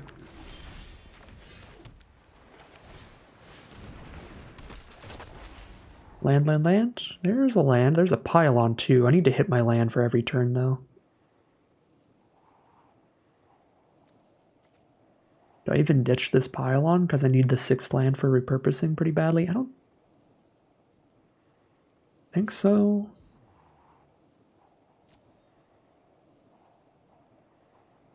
Next turn I can go Island Tolarian Contempt if I want.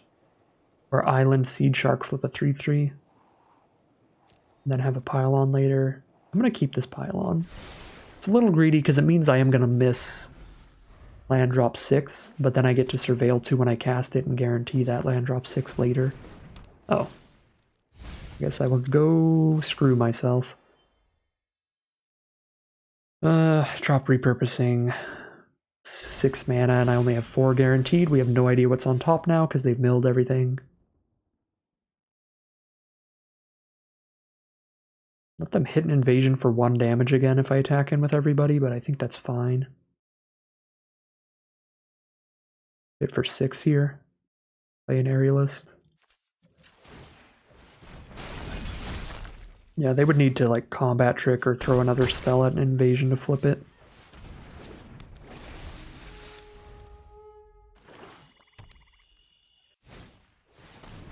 Flitting Gorilla and a Blight Reaper Thallid.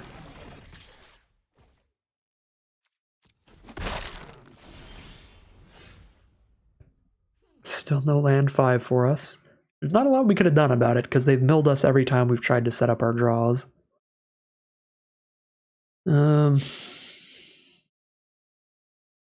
mean, I've got solid blockers. If I get it to land 5, this contempt would have been huge this turn, but it will still be great next turn or the turn after.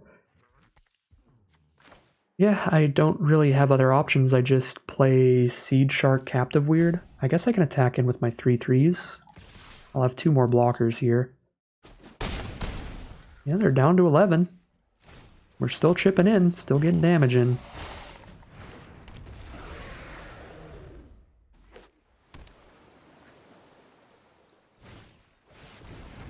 Failed conversion to Seed Shark, that's pretty bad.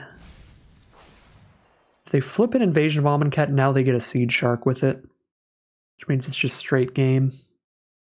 If they can break through and flip one of these invasions.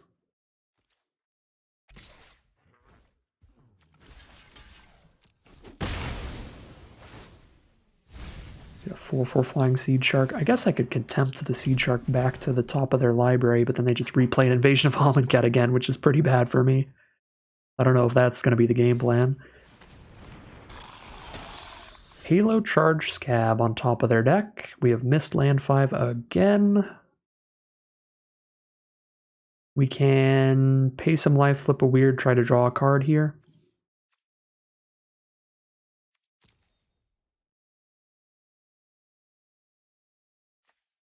Hoping to hit land 5, and then if it is, we can play Lookout this turn as well. Okay, we have found land number 5. Just got 1/1s and a 2/2. That could be a 3/3 attacker. Really can't let them flip these invasions of Amonkhet. But I hit them for 9 if they let everything in. Which is 1 hit dead to Lookout. But they've got 2 lifelink power, so it's not. I mean, if the invasions flip, we can start contempting them back to the top of their library and they have to recast them again, but then we're going to mill out. Halo Forager coming up. Definitely supposed to send an Inga at least, but maybe just Inga. Right here. Alright, we're down to 8, we drop the Lookout. Guarantee no combat damage to these invasions at least. So play Halo Charge Scab it is. What on earth is that thing? Big Scavenger, they're going to pick up Deadly Derision. Probably going to use that on our Expedition Lookout.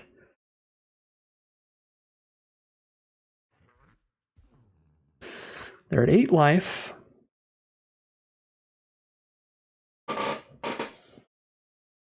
Apologies for the squeaky chair. There's nothing I can cast off Halo Forager because I'm still on 5 lands. How do they mill this many lands and still have more on board than me? So sad.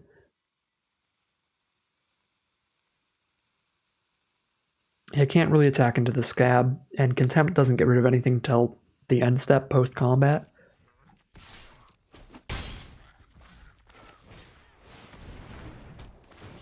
You can put Scab on top with this Contempt, though. Because, like, they have to put it on bottom if they want to top deck Deadly Derision.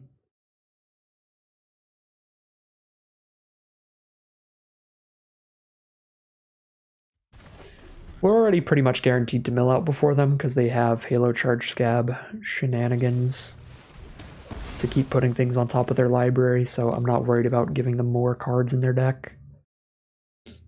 Alright, so the Scab did go to the bottom. We've got to Vanquish the Weak.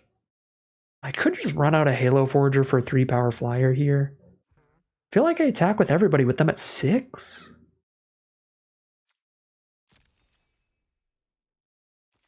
That's going to be so bad, though, if they turn back around and flip an invasion. But I can hold Vanquish the Weak up if it looks like that's what they're attempting to do. It's a little risky, a little sketchy here. We'll see. Cryptomancer for the play. Counter on the Thallid. If I Vanquish that, they have 2 power left on the board, which is enough to flip an invasion of Amonkhet. If they chump block a 3/3 with the Cryptomancer, and don't block with the Ichor Drinkers. So if I Vanquish the Weak this Thallid, they can't crack back and kill a battle. Because they have to chump block with Cryptomancer and one of the Ichor Drinkers.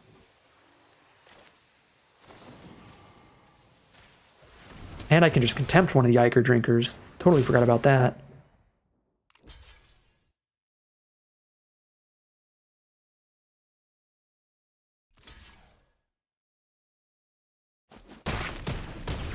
Okay, so they're just going to get the double chump because we could just Contempt them anyway. They're down to 5. No attackers this turn because the Incubators don't have haste if they make both of them this turn. Halo Forger with 6 lands on board is a lot better than a Halo Forger with 5. So they get to recast our Vanquish now, or the mill 3 and pick up 2 creatures. I think is in our grave too. Yeah, Unseal the Necropolis. Oh, they're gonna crack a treasure for a pylon? Sure. Scry 2, draw a card here. Top deck land, top deck land, top deck land, top deck land. Yes, alright.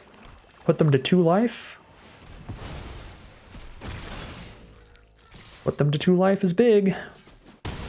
Against 3 3/3s potentially. Any life loss in any graves? They've got their own Expedition Lookout now. Blow up one of our 3/3s. Wait, they held 1 blocker up? Oh, they didn't even want to see it. They just scooped it up. I was like, wait a second, did they just choose to die? Maybe they did not have an out there. So they played an Expedition Lookout, blew up one of our 3/3s, but then I could still flip another and attack with both of them to hit them for 3. I guess they might have just not had an out there. Yeah, no way to not die on board already. And even if they had a way to then have 2 blockers up, we could have Halo Forgered for Vanquish the Weak, and all right. That was wild. That was a sketchy game there. We had a lot of like great 4, 5, 6 mana things to do with just not enough mana a lot of the game. Found the 6th land though with 10 cards left in the deck. And got a lot of really good 3/3 swings in and stuff like that. So we will get there in the end. We are now 6-2, I think. Which means we're heading into the final boss with this deck. Yeah, win or lose, final game of Magic for the event. We've played all 9 potential rounds. Full value. Let's see if we can't get a nice 7-win trophy run. Alright, here we are in the final game of Magic, win or lose, and we are against a Yorion Sky Nomad deck, which means they have an 8-card starting hand, essentially. They have to spend 3 mana to put the Yorion in hand eventually, but they're already up a card here, so mulliganing would be extra painful, and we're on the play so we don't draw a card on the first turn. We've got a Seed Shark in hand with the Island Cycling Tidal Tear to guarantee a turn 3 Seed Shark, but we really got to hit some swamps here. The hand could play out poorly for us, but I don't think it's quite worth a mulligan, but I could certainly see us just losing to a bad opener if we get a little unlucky here. Or not really if we get unlucky, but if we don't get lucky. Gotta get a little lucky for this to pan out, but I don't think it's worth a mulligan. Our opponent has taken a mulligan.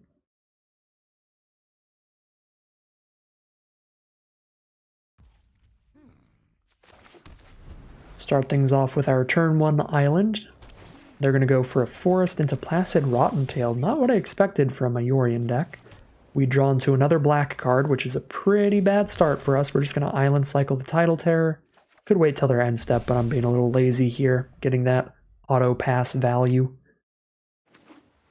They are on green-blue. Poke us for 1 with Rottentail. See what we hit turn 3. Oh, they've got an Expedition Lookout as well. Turn 3, we hit a 4-mana Inga Rune Eyes, so we have not naturally drawn any lands yet. Specifically, really requesting a Swamp Top deck at some point. Ideally 2 of them for purposing later. But any land gets us Inga Rune Eyes now, which scries 3 and sets up our next draw. Alright, Swamp. Beautiful stuff. Could hold on to Unseal the Necropolis in case they kill Seed Shark. They probably just like Afara's Dispersal it or something here. Let's see, poke for 2. Do nothing. I guess I'll tap out for Inga then. I don't really want to unseal this early. Assimilate Essence. Okay, counter our 3-3. Goodbye, 3-3. Land number 4, an Invasion of Zendikar that they can hit for 1 damage, so the invasion is not going to flip yet. They get double black. So maybe a Merciless Repurposing in their hand here or something.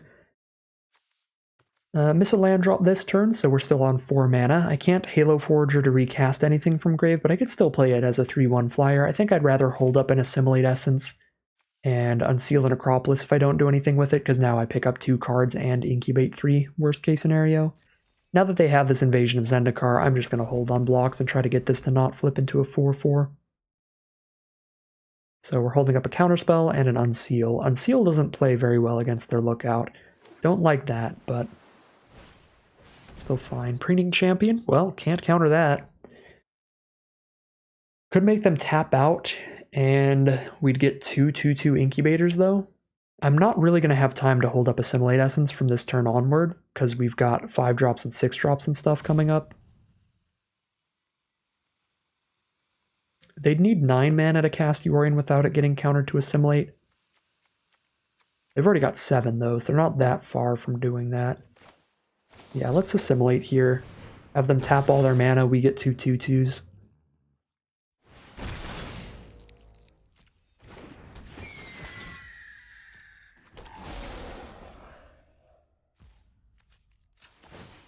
Lock in some guaranteed Seed Shark value. We do find land 5. Don't like how Scab plays against their Expedition Lookout, but probably our best spell. Are there any good 2-mana instants? I mean, I can't cast an Assimilate Essence with a Halo Forager, so that's a no. I'm either holding up Unseal and flipping a 2/2, or playing a Halo Charge Scab. I guess Unseal, I could Unseal and flip a 3/3 still, and then I have Halo Forager to get an Unseal recast later. That's probably better than Halo Charge Scab, because I'm not even going to want to put something on top of my library with Halo Charge Scab right now, because I want to hit land number 6 for repurposing to be able to kill Yorion once that hits the board, or be able to kill Expedition Lookout once that gets unblockability. Well, repurposing 1 and probably Halo Forger to kill the other later. Those are the 2 threats that need to die, Yorion and Preening Champion. Or Preening Champion, Expedition Lookout. I've got the 2/4 for the Preening Champion. Pretty suspicion, I think. But I've got an Unsealed Necropolis, so that's fine. Yeah, we'll let them kill the Seed Shark and then we'll unseal the Necropolis.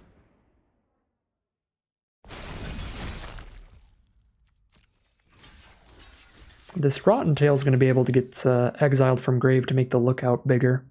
Put 2 +1/+1 counters on it. That's not ideal.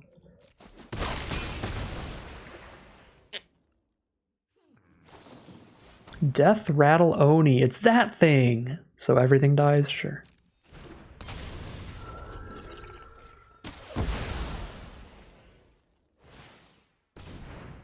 It's that super narrow weird card that we were talking about a couple times. It certainly works there.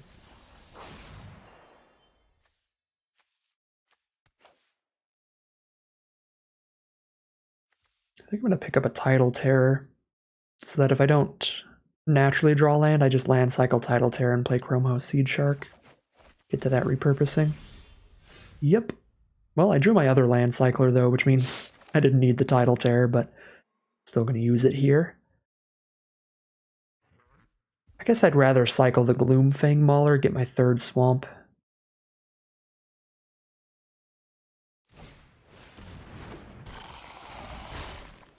So my graveyard is 7 cards after I cycle this, so Lookout's pretty close to unblockability, and then it just auto-flips Invasion.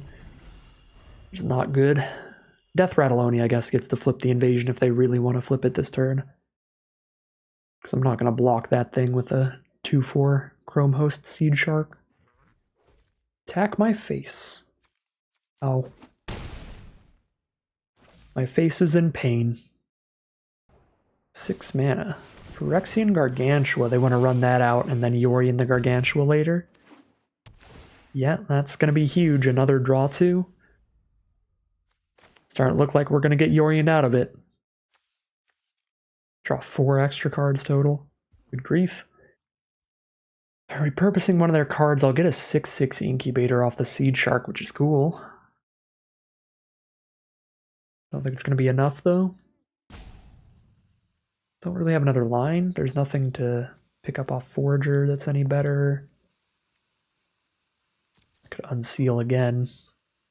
Trigger their Expedition Lookout.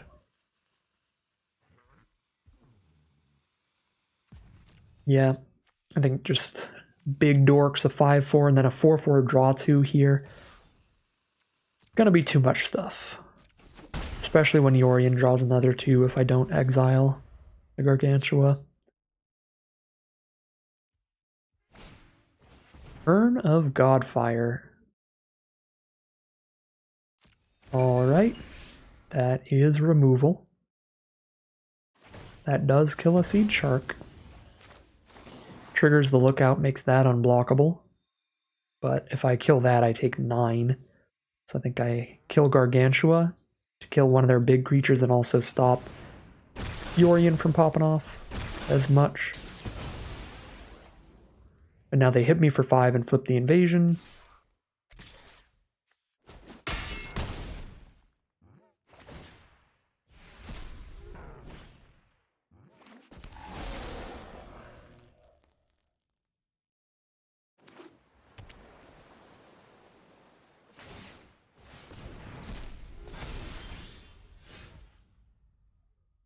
All right. Probably game. Block the Oni with a 6/6. If I hold 2 mana up, so I can play Scab for the turn. But then I take trade into Skyclave, block Oni with a 6/6, take 4, go to 5. Need to put like repurposing back on top of my deck here to get rid of Lookouts. But then I die to Yorion turn after that because I can only kill one of the 2 evasive creatures.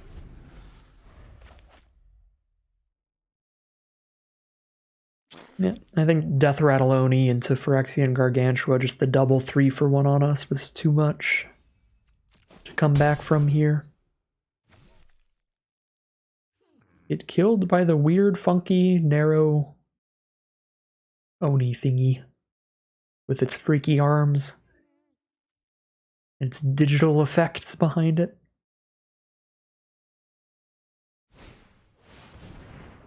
Getting destroyed by some kind of fatal frame spirit.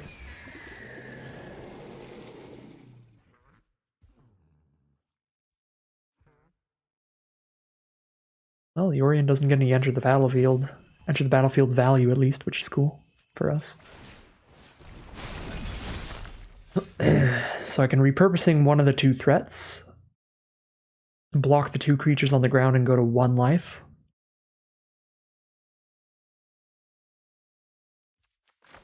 Four mana towards Halo Forager.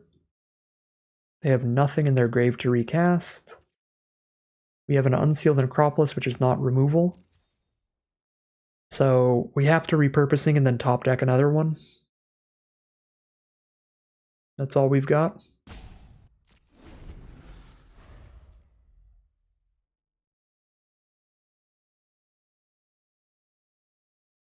I guess I've technically given them an opportunity to draw a counterspell or a Cryptomancer here to stop this repurposing. But if they hit one, then they would just stop the second one anyway. Okay, Invasion of Muruganda kills us regardless. Unless they choose Lookout or Yorion. But if they choose anybody else, then we're dead here. Because it locks us down to having one blocker on the ground. And we have to spend our removal on an evasive threat. Yeah, so we're dead.